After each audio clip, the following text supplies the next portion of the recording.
Hello, everyone, and thank you for joining us once again in our time.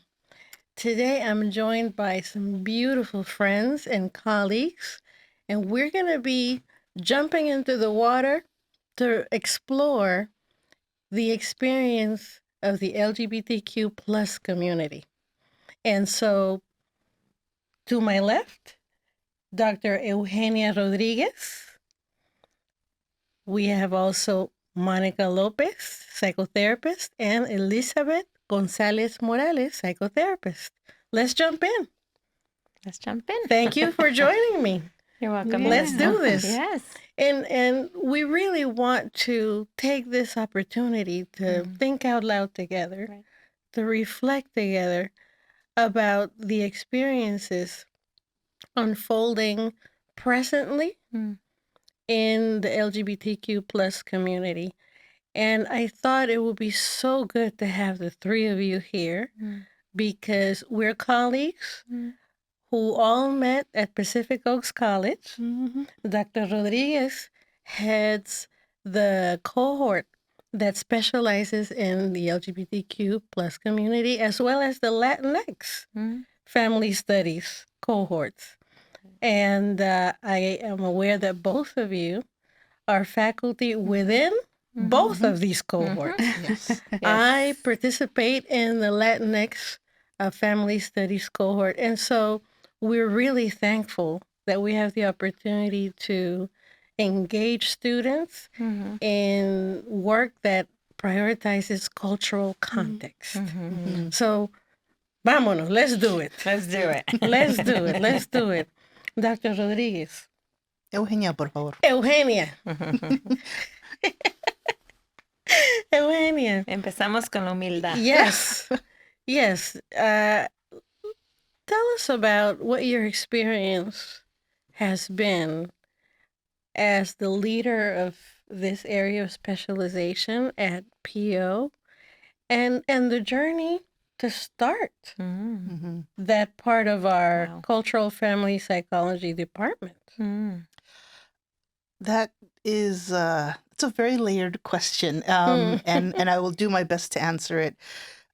The first thing for me is I really do see myself more as a guide as opposed to the leader in that space. I am well aware of all of the multitude of experiences that our students bring into these spaces, what our instructors bring in, and I feel honored to be able to be in that space to help in facilitate those discussions, to assist in the growth, and to really explore what it is to come into another sense of knowledge of another piece of our identity. I think it's so important to do that.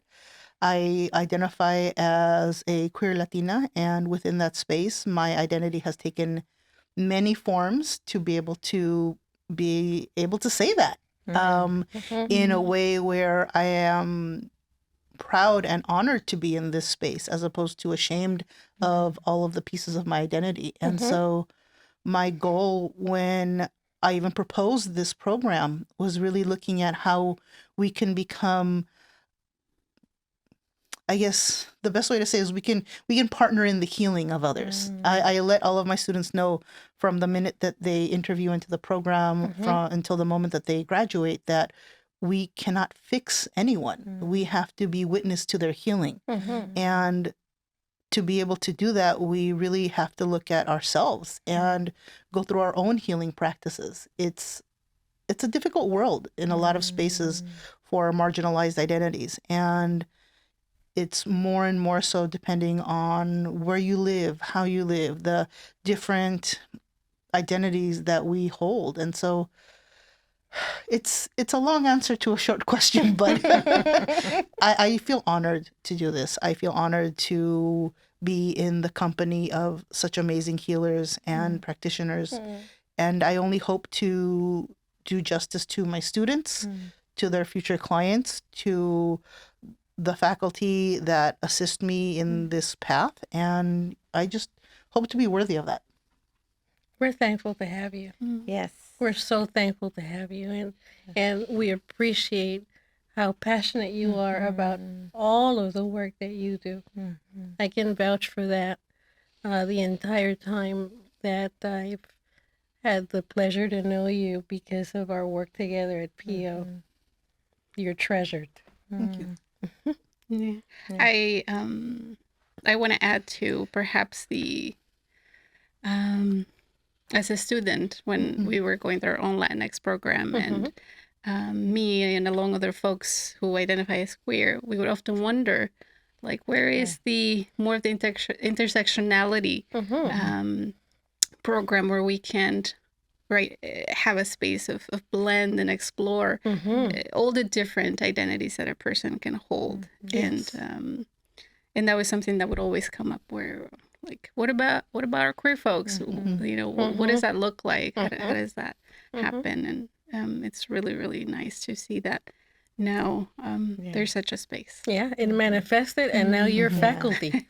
Yes. And now we're faculty. I sense for you, Eugenia, you know, I often hear from the students how magical and transformative the space is. And to Liz's point, right, the intersectionality of bridging all our identities as one in this space. That's the magic of PO, Pacific Yes. Oaks. Yes. You know, and I'm always inspired by Eugenia's vision to bring like this idea into life and the praxis, right? The theory and practice. We see it in her response, like the humility, the seeing of herself and her evolution and the sharing and the guiding, but also like appreciating and understanding that it takes a village and it takes a community to build anything, and that we need of each other, right? And I appreciate that so much from her, from the folks at PO, from ourselves, that we still see ourselves as very much like part of a community, and community is healing, Yes. right? Yes. Yeah. We cannot heal in isolation. No. We cannot.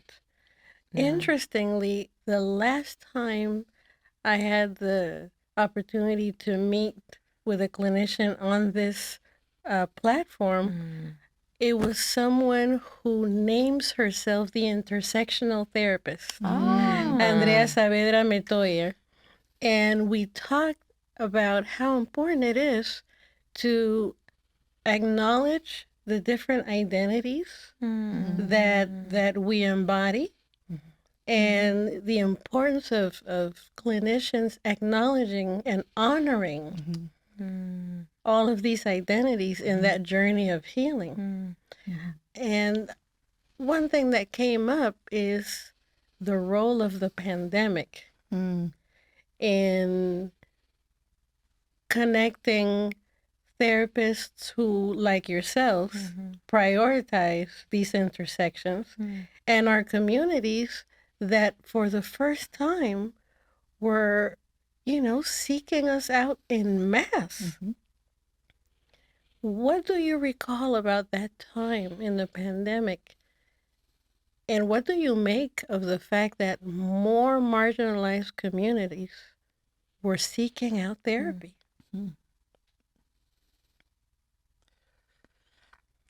I think that's a wonderful question, and it brings in so many different thoughts. One of the things that I think about, and I've recently had the discussion with some of my courses, is that within many communities, we find that mental health services are not the first thing that they go to.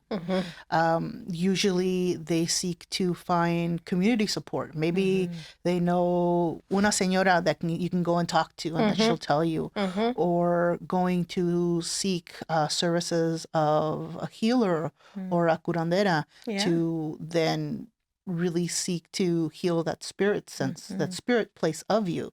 If that doesn't work, then they go to possibly a priest or some religious institution to seek healing that way. And then when that doesn't work, they go to the doctor and they say, "Doctor, something's wrong with me. I think I'm dying. I think something is wrong physically with me."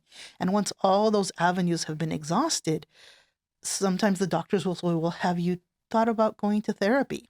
And oftentimes, especially within kind of Latina spaces, is, "Well, I'm not crazy. Right? Why am I going to go to therapy? I'm not crazy."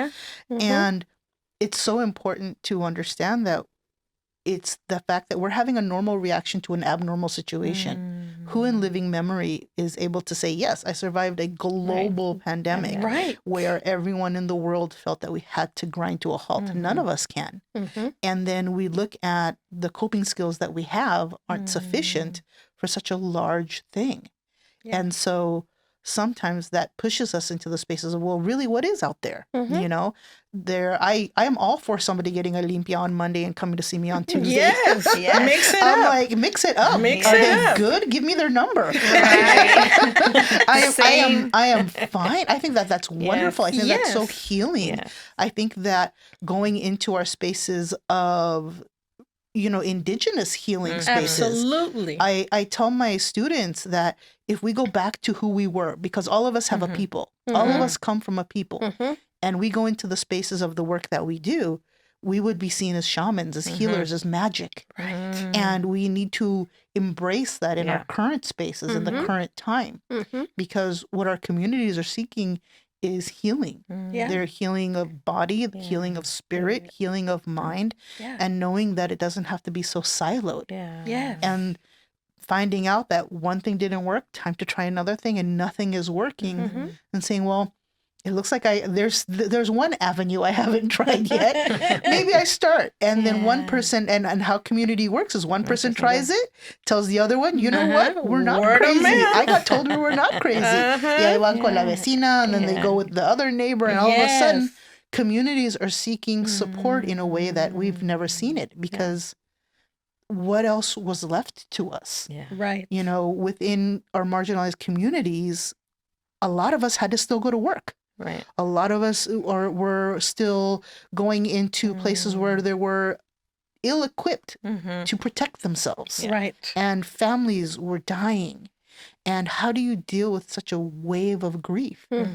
You seek healing. Yeah. And I still feel that. I don't think any of us right now can really conceptualize how bad it impacted our spirit and our psyche. I don't think any of us are going to know for another 10, 20 years. Right. How What it it really truly meant. affected us. Right. And how we, the healers, are holding that space Right. too. Yes. Because it affected all of us Oh, just as absolutely. much as it Yes. affected the folks that were coming in to see us. Sure. And Sure did.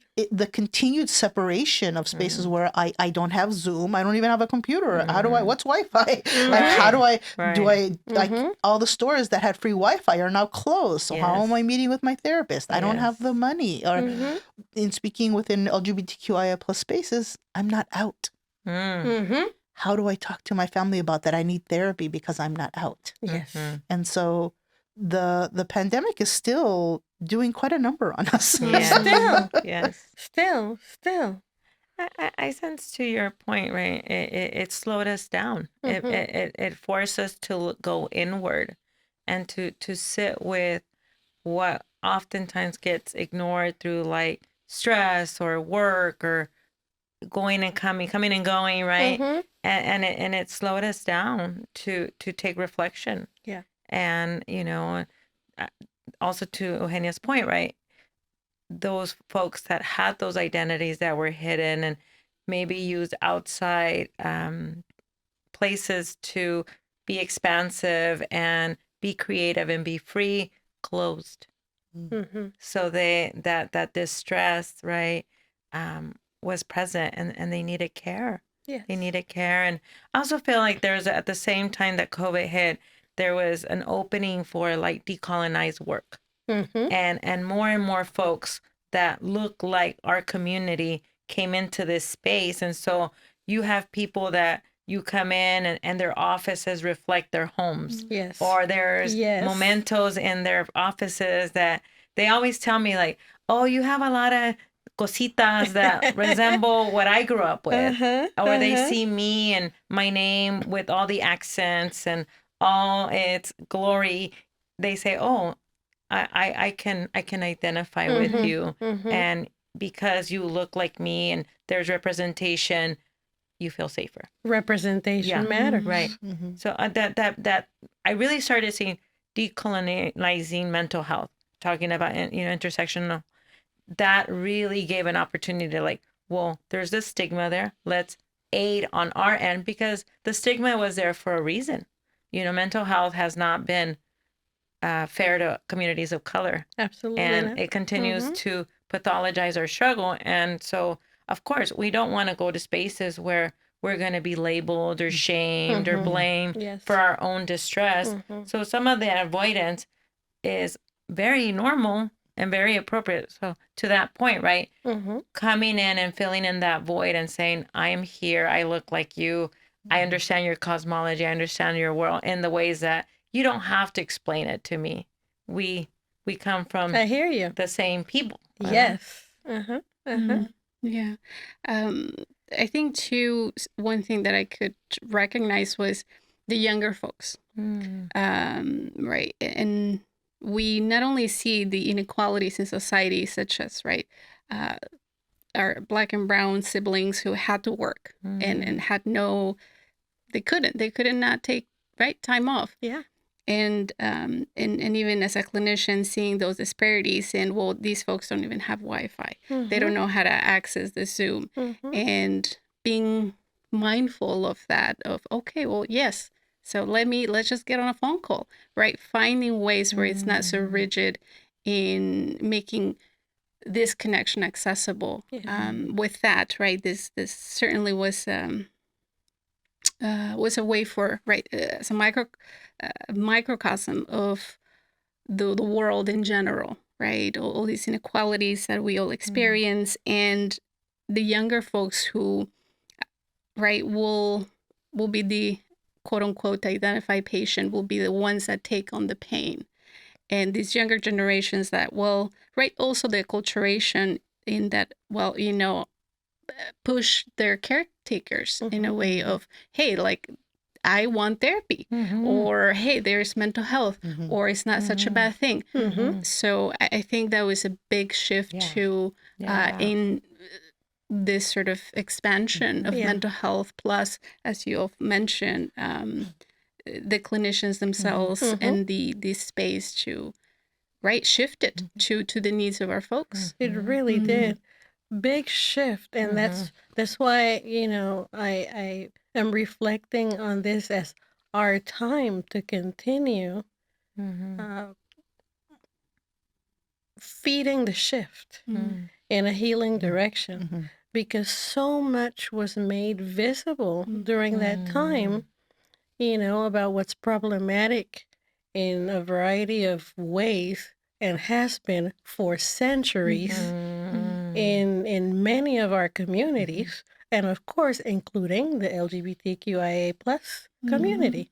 And so, like you very well put, not everybody had the Wi-Fi, so maybe it was on the phone.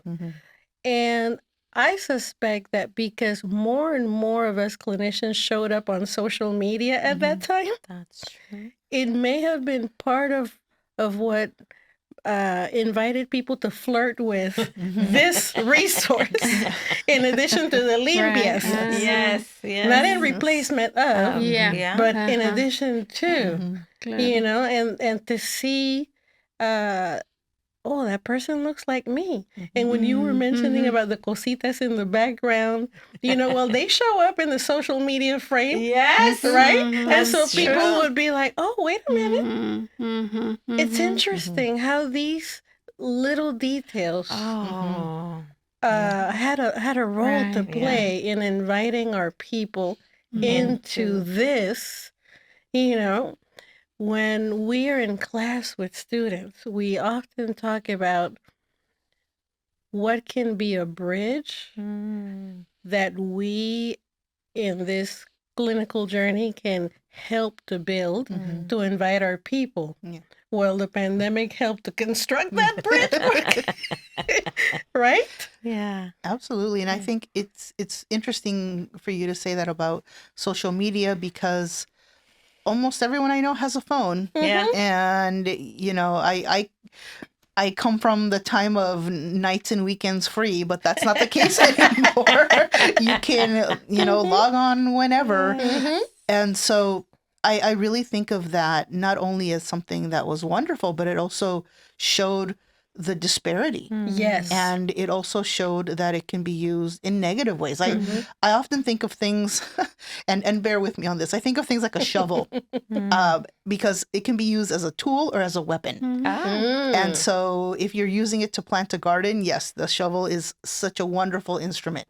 But I wouldn't want someone chasing me down the street with a shovel. Right. And so I really think that a lot of people use this as a tool.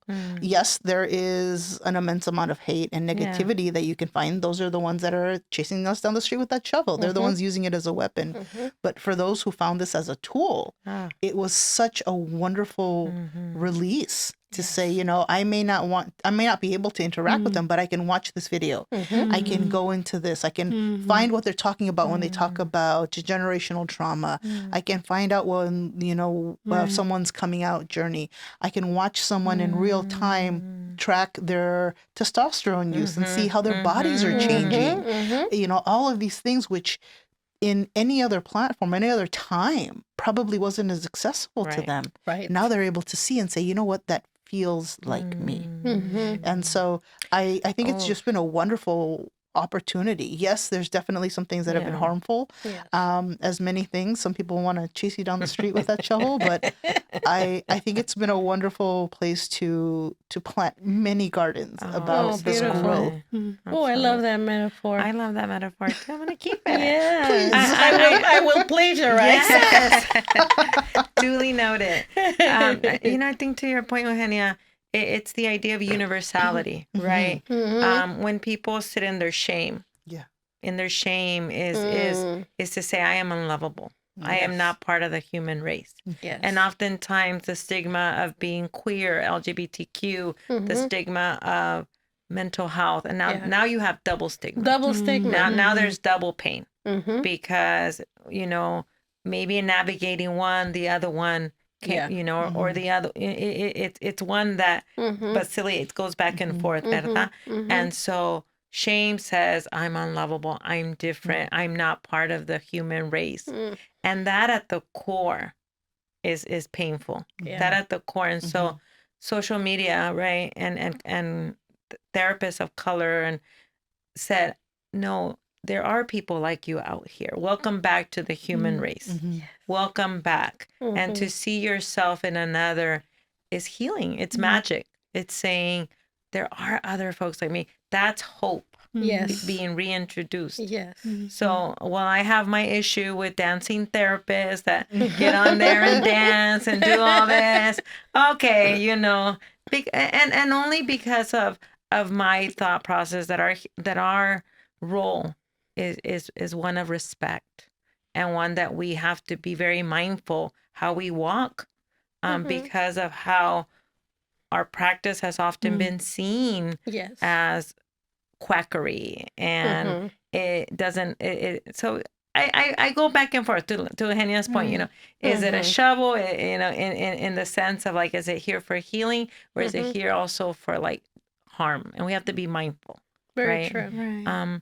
But yes, to that point, the younger generation, even now the older generation, my mom has TikTok and Instagram, and she learns things and she talks to me, and she's more curious about my profession, and she's more open to wanting to dialogue. And so I love this new generation. And I often think with this generation, people are still struggling with knowledge and wisdom and understanding when it's in the palm of your hand. You can find it. Wow, you know? What a great reflection. Well, with that too, seeing folks in general get on the platforms, get on social media and share, right? Very vulnerable, right? Their stories and what they're going through, or sharing these bits and pieces of therapy. And it's, right, it's made it so much more gentle or familiar, because now everybody, right, so many people talk about what it is, such as, I don't know, I don't have TikTok, but I hear videos, right, that people talk about attachment stuff, or people talk about, right, ways to support our queer siblings. We talk about people themselves have taken back some of the power, right? And they've created the waves as well for this conversation to happen, so that it's not so foreign and scary and taboo. So I think people themselves have added to it and created those spaces to make it very normal. Beautiful. So people are leading themselves into healing spaces. Yes. Monica, you mentioned something that I would love for us to go deeper into, because of the existence of this cohort at PO. You mentioned the double stigma. And I'm curious to hear about how the three of you see this cohort really, addressing the pain of the double stigma.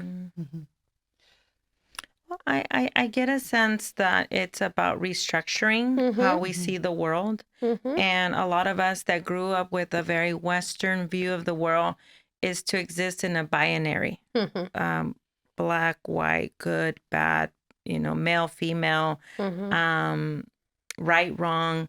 And if it's not within that binary, then we're going to create a law. And we're going to create a law and we're going to outlaw it and we're going to shame it. And then it's going to become a taboo. And from a very young age, if you're taught that, then it's indoctrinated into you. And so if your family then subscribes to other systems that also has a binary, you perpetuate what's being learned at school, what's shaping your development, what's shaping your view.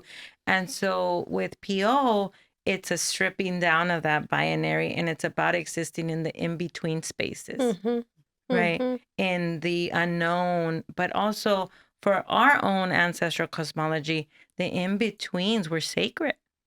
It was the periods of expansiveness and wisdom and intuitiveness and honoring like the spirit in us. And if the spirit in us said we were female, then we were female. If the spirit in us said we were both genders and you honored both, there wasn't this idea that, it was taboo in some aspects of the world. Yes, but most ancestral tribes honored folks' non-binary presentation or like the spirit that resided within them. And so PO goes back to that. Let's live in like the in-betweens and let's reimagine a world where the shame and the taboo no longer exists, right? And how do then we join folks in that space of the in-between, right? Through healing, through re-empowerment, through allyship, through a merit of like wisdom and knowledge, so that we can lead others into their own light. So I like that idea for myself. I like that idea for the folks that we teach, that there's a sacredness in the in-between. Thank you for that. Yeah. Well, it sounds to me that it's remembering, right? Remembering what has been here way before and reimagining, right? We can't, like what has been here for 400 years, it's still here and we can't get rid of it. So reimagining in the sense of, right, what do we do with what was before and what is today? And to me, right, as we talk about mental health and queer folks, what is it? 60 years ago, it was like you had a disorder if you were queer, and it was the profession itself that did that. So pathologizing. So how do we strip that again and normalize these experiences? So we have to go back to before colonization, and I would say too, it's solidarity, being in solidarity with all of us, right? Because what affects queer folks, gender expansive folks, is the same thing as what affects our our siblings, our Black and brown siblings. Mhm. It just looks different. Mhm. It's still part of the same monster, if you will. And so I like the term of solidarity. Like we all are part of it. There is no I don't think we can distance ourselves from, Yeah. you know, I mean, and that's part of why we're stuck still, because we see ourselves separate from our from other folks that are going through a different struggle, Mhm. and we say, well, you know, it's not my fight, Right. until Right. it is, Yeah. right? Yeah. And Mm. that's what we're seeing even today in the genocide, and it is very much our fight. We don't have to go all the way there Mhm. to see what happens here. As I'm listening to you, Liz, I'm thinking about how, while we have gathered today to reflect on the LGBTQIA plus community, truly, so many of the struggles are aligned with the struggles of many Yes. Yes. many communities that also have been oppressed. And for you to remind us that there was a time not too long ago when this was called a disorder, and it just pathologized someone's beingness. That's no different from the many ways in which oppressing communities have insisted on dictating what the oppressed should value and why. You know, inflicting pain on everyone in a marginalized community. Yeah.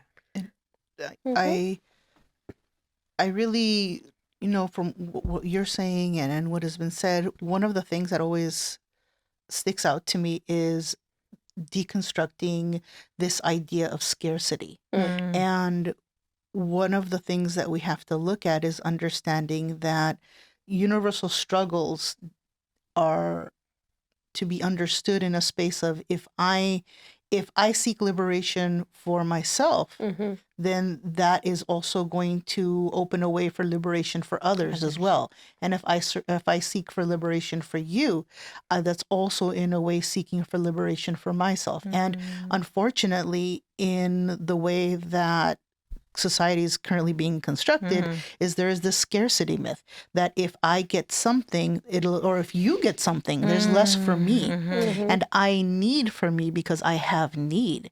Where, you know, one of the things that I tell folks is, if I get a seat at the table doesn't get smaller, it expands. You don't lose your seat. The table will continue to expand until we're all sitting at the table. That's delicious. And understanding that what really we are fighting for is this myth of proximity to privilege. Yes. We want to be closer to what we think would be privileged spaces so that we don't have to suffer so much. And because we've been fed a scarcity myth, our proximity to privilege has to come at a cost of someone else's ability to be safe. Because if it's going to be me or you, it's going to be me. And we have to deconstruct that idea that when it comes to liberation, when it comes to wellness, when it comes to healing, that we exist in a scarcity mindset. We have to reconstruct it and say that, you know, healing and growth for one allows for healing and growth for others. Liberation for one allows for liberation for others. The ability to live your life free of feeling fear or danger allows others to have that space as well. And I think sometimes we don't understand how deep and how deeply we have been indoctrinated into that scarcity myth until someone says, no, it won't take away from you. Yes. But can you acknowledge the suffering that has been happening over here?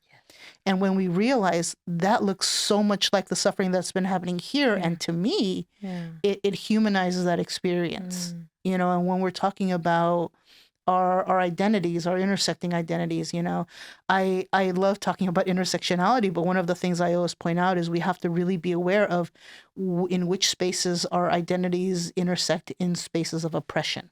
Yes. Because some of my intersecting identities have me sit in a space of privilege. Mm-hmm. And I have to acknowledge that. I have to constantly remind myself of my privilege and saying, I do well for myself. You know, I don't have to think about my shelter or my food or my transportation or any of those things. I have a degree. I have multiple degrees. Yes. I'm bilingual, and in a space where even within that we see different spaces. You know, do you have an accent? Do you not have an accent? All of these things. Yeah. And so I have to remind myself that some of my intersecting identities give me a space of privilege, while others still remain in spaces of oppression. And to remind myself that all of us have these different identities that will either land us in spaces of privilege or in spaces of oppression, and understanding that that doesn't make me a bad person, but my acknowledgement of it helps me continue this fight that we all have been doing for the last who knows how many decades. Absolutely. Right. And so it's understanding that. It's so I mean, I could talk about this for hours, but I will stop. But there's so many layers to this. Don't stop. that we have to constantly remind ourselves. Yeah. Even the fact that we're able to sit here Right. and have this conversation Right. with someone who wants to listen about it. Yeah. It's layered. Yeah. Yes. It's so layered. Yeah. And I thank you for saying all of that, because we forget that we can have a combination of privileged identities and oppressed identities, and what it took and what it takes to embody both. Yeah. And that there's a continuum, which speaks to what you shared a moment ago. These binaries have imprisoned humanity when, you know, for centuries, the experience of continuum has been present. Yes. And to your point, we are remembering and embracing and celebrating and inviting more people to reflect on it. Right?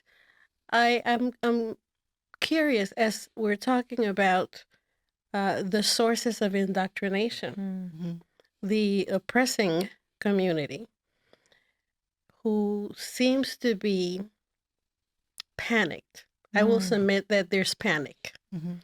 Given the wave of social justice movements, definitely accelerated by the pandemic worldwide, Yes. right? It really can engage an oppressing community in a state of panic to the point of creating legislation that protects what they perceive to be threatened privileges. And this affects all marginalized communities. What would you share about your experience of watching this unfold?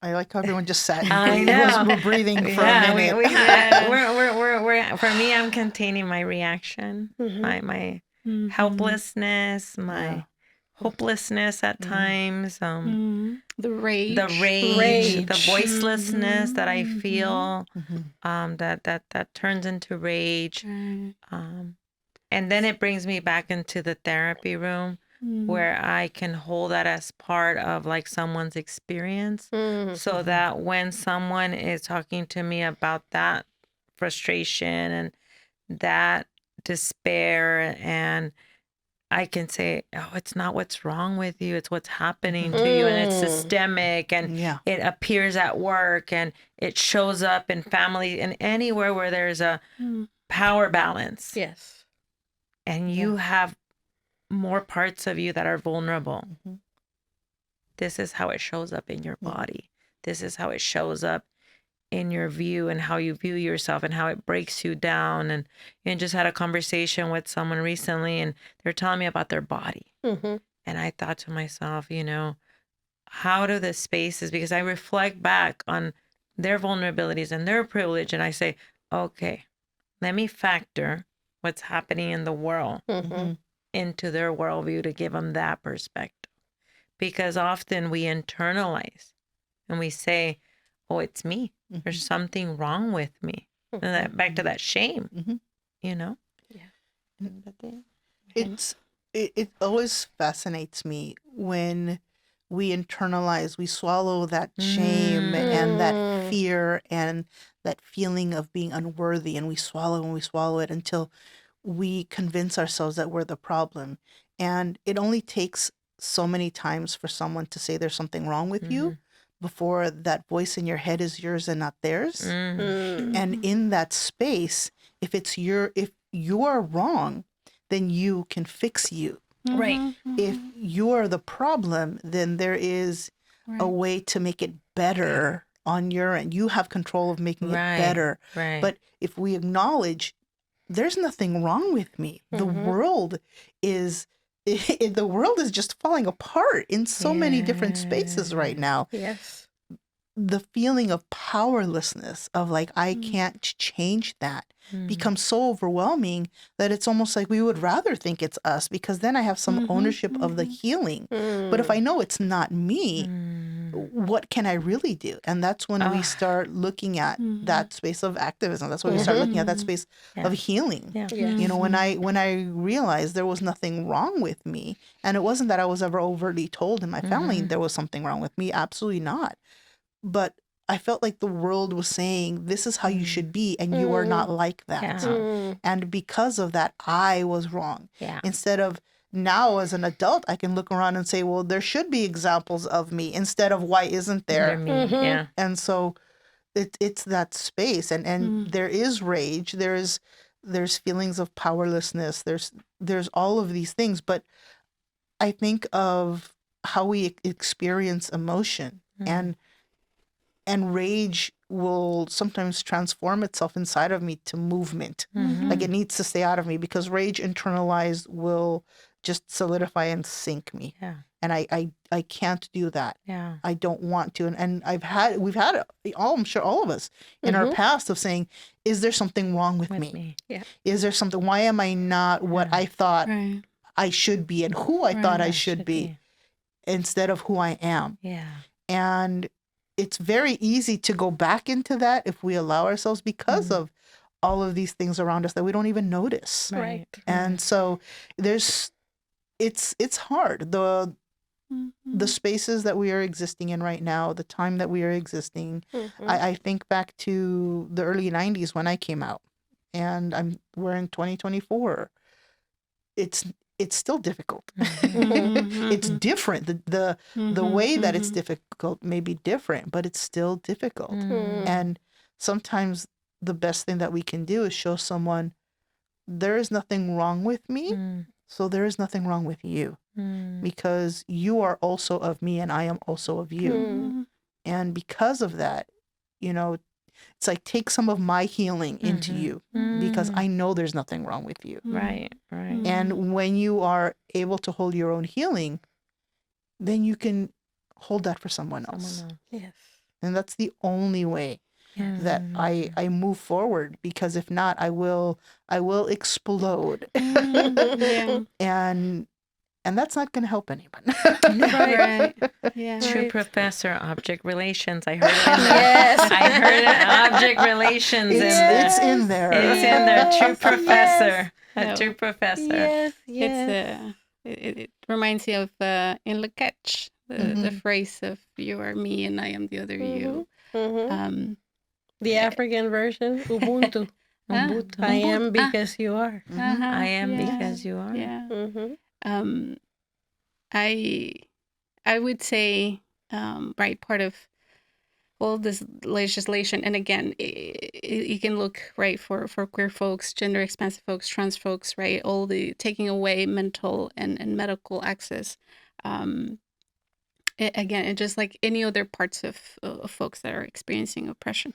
I allow myself to dance with all these different emotions, right? I understand that at times the pressure of what's happening can feel too much, and it can sink us, and allowing for that part to say, yes, okay, yeah, you know what, I'm gonna have a peer party today, and that's okay. I just need a couple of hours, and we're going to cry, or whatever it may be.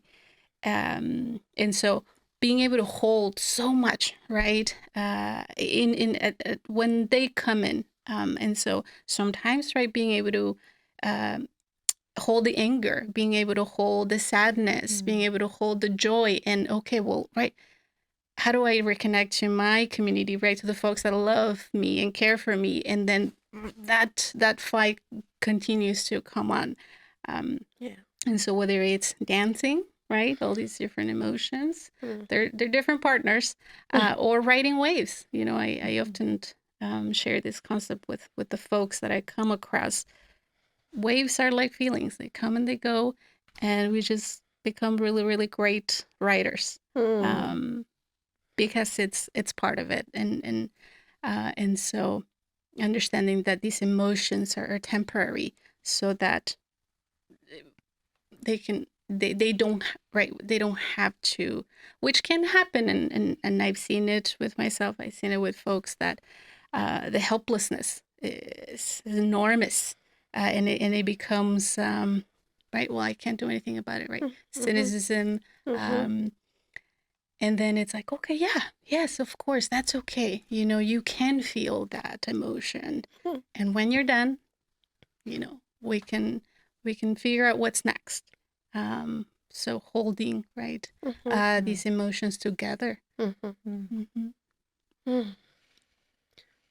it's heavy.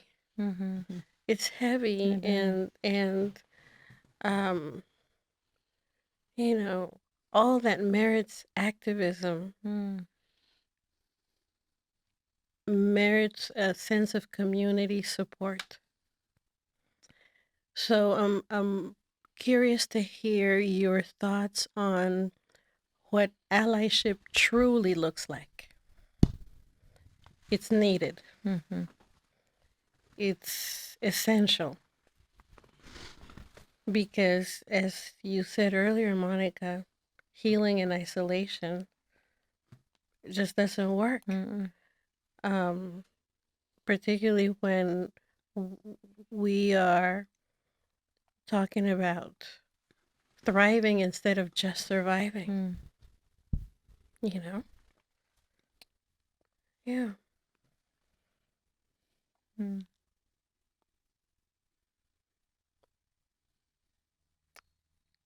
Well, groups have a way of being medicine, and their groups bring their own healing. They're transformative, right? And so oftentimes, if folks aren't accepted in their families of origin because of their queerness, they're then recreating family outside can be what we in therapy call the reparative experience, right? Where they're embraced and they don't have to carry that isolation, that pain and isolation anymore, because people will show up. And there's a Spanish word que se llama te acompaño. I will walk with you, you know, and there's this thing Bowlby talks about. If you roll a ball down a hallway and you tell a little baby to go get the ball, as much as they want that ball, they're not going to go because there's a lot of fear and there's a lot of uncertainty, and it will paralyze you. But if the mom gives the baby the hand and say, let's go together, the baby will go. And I often see groups as that. It's that hand that reaches out in your fear and your despair and says, together we can shoulder this. Together we can put our voices together and scream louder. Together we can make a movement. And so, to your point, right, community is so important, so valuable, so that we can exist with others, you know. Yeah. I would say allyship, solidarity. I always go back to Alok. They're a poet, a spoken word artist, and I always come back to this phrase that they shared, which is compassion doesn't need understanding. you can be compassionate and not understand what's happening and not understand. It doesn't have to make sense to you. As long as you just make space for this person, you believe and you affirm and you embrace and you said, okay, right? That's what you need. That's what's important to you. Yeah, okay. And so, yeah, I would say compassion. There's so many components to allyship, and when I think about all of the spaces that we exist in and all of the identities that we exist in, I really do think about how someone shows up as an ally in these spaces. And part of that is understanding that my identities can't be removed, meaning that I can't stop understanding and feeling the impact that my identity has in so many pieces of my life. Whether I am cautious about holding my wife's hand when we're out, or the story that I told earlier today is going out to Valentine's Day in an Uber, and the Uber driver asking us and saying, "Oh, so you ladies don't have anywhere to go for Valentine's?" Because they assumed that we were straight friends going out to have a drink on Valentine's, I cannot, or when someone tells me, "Oh, I don't even hear your accent when I speak." Those are spaces that I cannot remove those pieces of my identity. But if you are an ally in these spaces, you have to understand that you can stop thinking about the way that this thing impacts me at any time that you want, because you do not exist within these identities. And so it's understanding that in that space, a lot of the work of allyship is to speak up, but make sure that you don't speak over those that are experiencing those things. There are certain experiences that I will never understand. I will never understand in many ways how our trans siblings are being affected in so many ways, in the legislature, medically, in just existing. I don't have that experience, and I may have experiences that may be similar, but they are not those. And so when they speak of their experiences, I make sure that I listen. And when they say I need a voice to help me, I make sure that my voice is as amplified as theirs. Because the minute it takes over, I am speaking for me, not for them. And so that space of allyship, I think it's amazing. We really can't move many things without the support of others. But understanding that within that, if you don't share those identities, know that you don't have to think about it if you don't have to. So when we're telling you we are exhausted, when we're telling you we're sad, when we're telling you this hurts, and you try to help and make it better by doing what you think is going to make it better, listen to what we need to make it better. Listen to what we are telling you the healing begins at. And so I think allyship is incredibly important. Yes. Yeah. But it's understanding that allyship has to contain humility. Because if not, then we're doing it for ourselves, not for the folks that we say that we're in allyship with. Wow, that's powerful reflections. And I'm thinking, especially because at several points in our conversation, we highlighted the role of the body. Like when we all had that long pause, or when you talked about the different identities you embody, or when you talked about the different forms of healing, and when you talked about the dance of feelings, all these things that are ways of talking about the body, I couldn't help thinking about how in the pandemic, and this is true of many, many, many clinicians, and in a particular way, clinicians of color, that's one identity, to be going through a pandemic along with clients, along with people in our lives. There were so many things that were so heavy.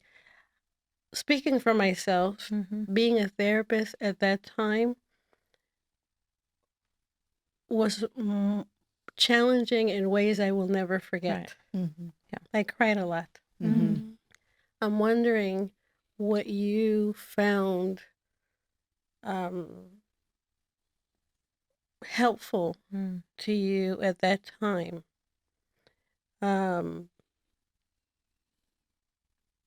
Not only in relation to your clients, but, what was helping you during those moments of emotional struggle?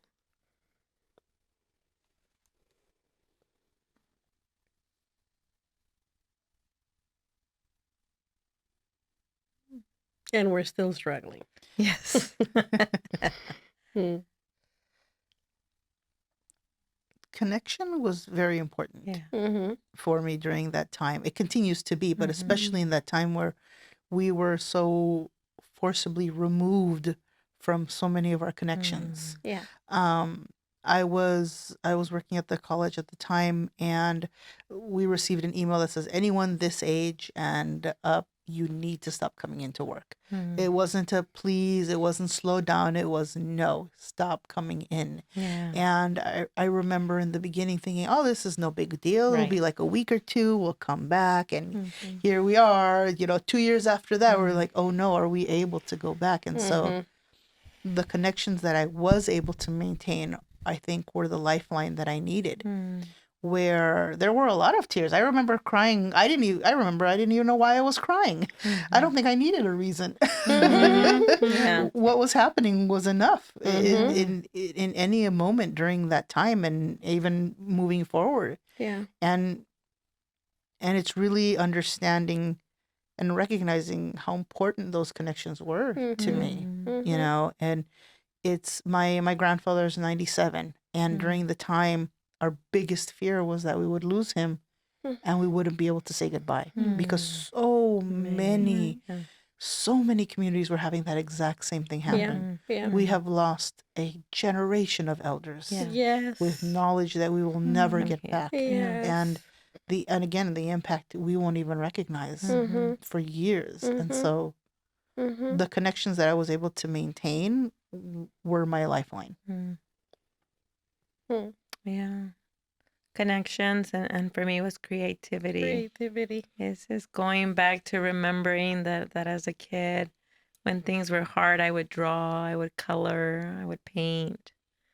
And so remembering, to Betty's point, I started painting and creating. I And remember. yeah. Ay, the arts come to our rescue. Yes. Yes. And how people who occupy those Right. in between spaces are so creative, and we create in other ways. Creation give birth, right? Yeah. In so many ways. And yeah, the arts, the painting, and I did paper mache through the pandemic. And growth, personal and partnerships are. I feel like we flourish in that way, and it was a time where we also gave life to our practice. We were talking about this a while ago, where we realized that these systems weren't equipped not just for our clients or people that we work with. I have a problem with client because it implies they're sick, and so the folks that we work with. Not only with them, but also with us. And so it was a time for our personal liberation, and what did that look like after the pandemic for us to be able to work and have our own spaces that we can offer people that were now starting to come in, spaces that resembled them and look like them. And maybe I do the limpias when I do the therapy together, Yes. and not have to worry about whether my supervisor was going to understand that or was going to view that with the lens of like, oh yes, what are these words that we like to throw off, like dual relationships, which I understand we have to be mindful of, or unethical practices, which again we have to be mindful of. But do those labels get also coined in to remove some of our own practices that have been here for many, many years? Right. Our own medicine. Right. Yeah. And the trust that how we incorporate it Yes. into that relationship Yes.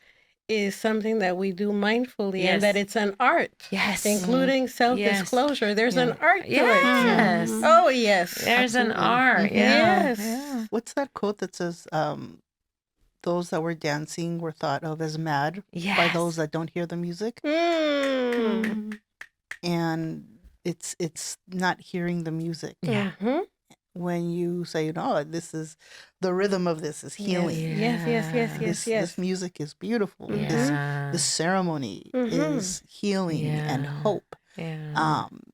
But if you can't hear the music, you just You look like just- people flailing around for no Right. reason. Oh, how people have those dance parties, but they use headphones. And if Yes. you don't have a headphone, You don't know what's happening. happening. And you're just doing the electric slide for no reason Right, whatsoever. right. Yeah. What helped you, Liz? I mean, certainly reconnection. Mm-hmm. And reconnection in so many ways, whether it's, right, let's hang on to our folks that are near Yeah. us. Yeah, yeah. Reconnection to Mother Earth, Mm. right? So, being able to even just sit outside and be able to just look at the sky, feel the sun hit my skin, feel the warmth of it. Reconnection with our fur babies. Right, so many folks got dogs, and now they're there's a new generation of children at the parties. Yes. For babies. Yeah, so it was recognition in so many ways. With our folks, with ourselves, right? Folks dare to explore and say, well, let me bake bread, and then we had a flour shortage. Right, let me get into plants. My therapy. Yeah, certainly. So much creativity and a lot of resourcefulness. And again, I guess I enjoy being in the acceptance part too. Of sometimes it was just really, really awful, and I also my dad passed 2020, and that was also something. Luckily, I'm grateful that we got to say goodbye and we were able to be there. But certainly a lot of folks weren't, and it was, and that's very painful. So just reconnecting to our inner child, being silly. I reconnected with cooking. I love cooking. I enjoy food, and I try different things, learn how to make new things, and we blew up. Yeah, and you know what? That's okay. And so, just being able to find little moments of joy wherever it was possible. Yeah. Wow, Liz, as I'm listening to you, I'm hearing so many beautiful examples of how we were invited to delight in simplicity. Notice the power of the pause to, like you said, look up at the sky, just be with what's happening inside of us in ways that pre-pandemically many people intentionally avoided. Connection, we had to get so creative to connect. Eugenia, I don't know if you remember that you were in my very first episode ever. I do. Of something that I didn't know was being born. Yes. This was born in the pandemic as a way of connecting, thinking out loud together, and supporting each other while we're listening, and also hopefully supporting an audience that's listening and watching. And Eugenia, yesterday is the anniversary. 4 years ago, June 14th. Eugenia was there with me, and I remember that. 2 weeks in a row, 1 week in English, 1 week in Spanish. And we talked about so many things that were happening at the time, including some of what we've discussed here today. I want to highlight something you said, Monica, that I heard it several times in different ways from all of you. the power of noticing the in-between spaces. Something that I learned while being part of the PO community is the word nepantla. From Gloria Anzaldúa. The borderlands. Borderlands. And there is so much richness possible in the in-between spaces. It makes me think of the sweet spot in between neurons. That's where infinite Synapses, possibilities are happening. are there. It makes me think of the silences in between musical notes. Infinite possibilities are there. May we see this set of 4 years as a pause of sorts that's inviting us to notice infinite possibilities, that this is our time to fully engage in our inner worlds, in community, in healing. I thank you so much for being here with me today and for all the thinking out loud that we did. Thank you, Melissa. Thank you, everyone, for joining us again. This is our time, and we hope that you join us again. If it was your first time and you found this really important to reflect on, please subscribe. See you next time.